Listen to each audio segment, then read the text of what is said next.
the audience reaction every night was so mind-blowing that it's actually really humbling to have been involved in a story that reaches out to so many different people, and also so specifically a community that is underrepresented and isn't represented maybe necessarily that honestly.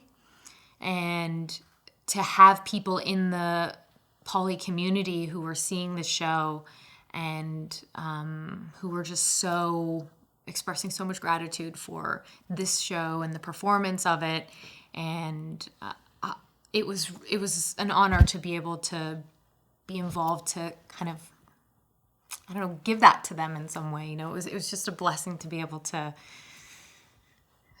give them that experience. The notion of relationship and sexuality has been broadening very, very rapidly.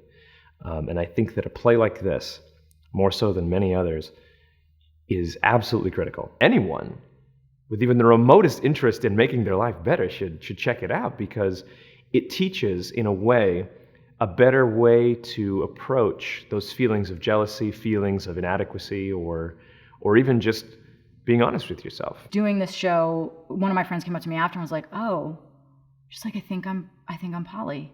And I was like, "Oh, that's really cool." And so like coming to the show, like she didn't have a name for it. She didn't know. It's like, am I alone? Am I the only person who feels this way? What's wrong with me? That kind of stuff, because you don't hear about it. And so doing a show like this is so important, because it sheds a light on something that there are tons of people living this way, and they might feel like they can't tell people about it. It helps people who don't know what it is and maybe still want to be monogamous, like understand this other way of living and be more accepting and open to that way of living.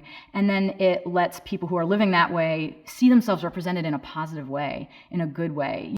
And then it's great for people who don't even know what poly is. They've never heard that word, but they're feeling like monogamy doesn't work for them. And then they, again, maybe think there's something wrong with them, and they see it and they're like, oh, there's a community of people like me. Like this is totally normal. Like this is a normal way to live. It's been really great to be a part of something that is that powerful and meaningful.